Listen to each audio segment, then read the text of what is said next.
Greetings everyone and welcome back to my YouTube channel. My name is Ibrahim Hassan Sofi and here I am with the lesson 7 of the book 21 Lessons of the 21st Century written by Yuval Noah Harari, and that is nationalism. In the 21st century and actually throughout the human history, we humans have always been extremely connected to our roots, to the nation that we live in. And though it is an extremely important aspect to be connected to the nation you live in and to have the amount of love that one should have to the nation one lives in, it is important for the human civilization at large to realize that the problems that humanity is facing right now, it goes far beyond any nation. And it is the time that we humans need to take step and collectively act as global citizens rather than people of different nations.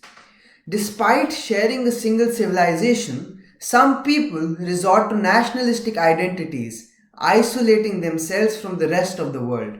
Now, when we talk about that, a question always arises in our mind that is this a form of escapism, or does a return to nationalism actually offer real solutions?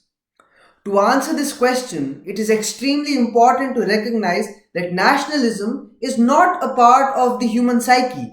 It has not been rooted in the human biology. While we humans are social animals, for most of our history, we have lived in small, intimate communities consisting of a few dozen people. And it is easy to develop loyalty towards those few dozen people that you know as compared to the millions and billions of people of the country you live in. This requires considerable amount of social construction. The reason national collectives exist is to solve problems that were otherwise unsolvable. For example, the Egyptian tribes united their efforts in managing the river Nile by building canal or dams because too much of the water in the river Nile meant to the nearby villages overflooding, and too little of the water in the river Nile resulted in drought and death of millions of people. They needed to take more control over the river, their lifeblood. They managed to cooperate in larger groups, and despite the advantages of coordination, transforming tribes to a nation was never easy. This isn't to say that there is anything wrong with national bonds. It can be extremely useful, and getting rid of national bonds, it is inaccurate to think that discarding them would result in liberal paradise. There are three major issues that are revolving around humanity. First, the nuclear challenge. Secondly, the ecological challenge. And thirdly, the technological challenge. Let's first talk about the nuclear challenge. After the Cold War between the US and the USSR, an era of peace and prosperity followed. Wars were an anomaly rather than norm.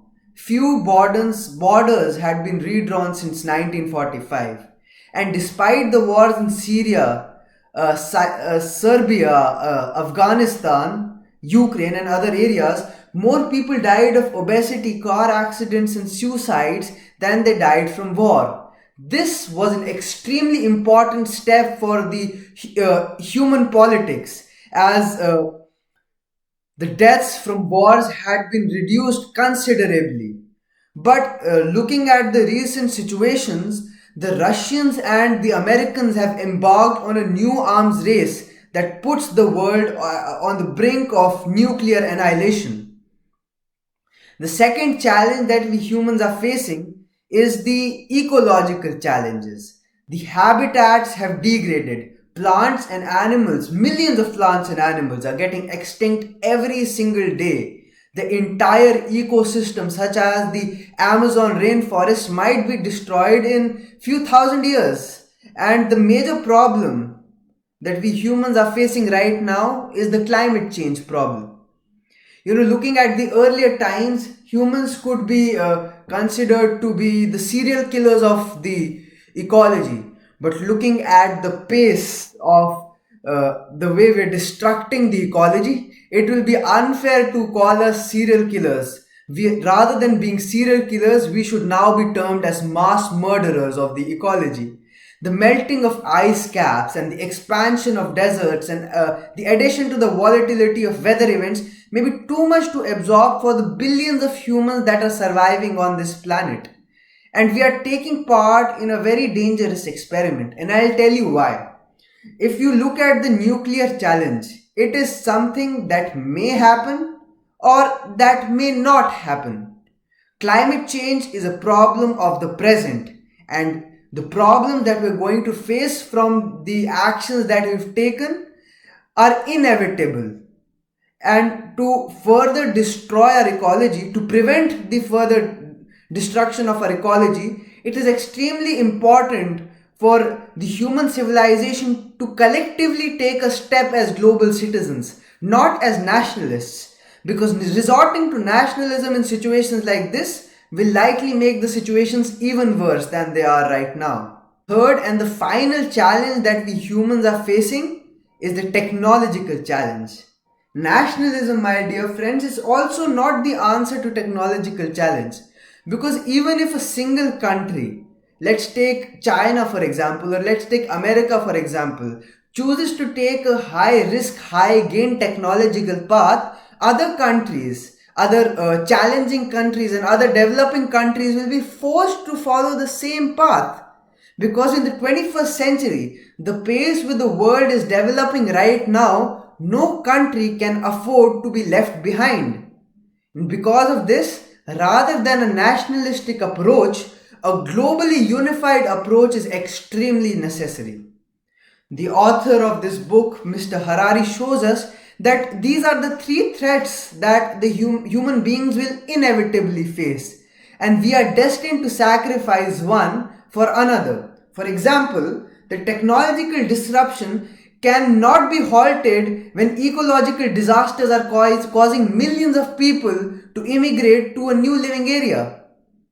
In the previous centuries, my dear friends, nationalistic identities were cultivated because humans started to share problems that went way beyond their local tribes. In the 21st century, my dear friends, we find ourselves to be in the same situation because the problems that we're facing right now is way beyond our nationalistic identities, and it is too limited to handle these challenges of our age. It is very important for us humans to realize that a global ecology, a global economy, and global science cannot be managed by nationalistic politics. At the end, my dear friends, I would like to say that it is high time that we humans realize that we need to collectively take a step forward as global citizens, not as nationalists, because acting as different nations, acting as different people of different places will make the situations even worse. With this, my dear friends, we come to the end of lesson 7. If you liked the video, please don't forget to like, comment and share. And don't forget to press the bell icon so that you never miss videos like this. Thank you. Take care. Goodbye.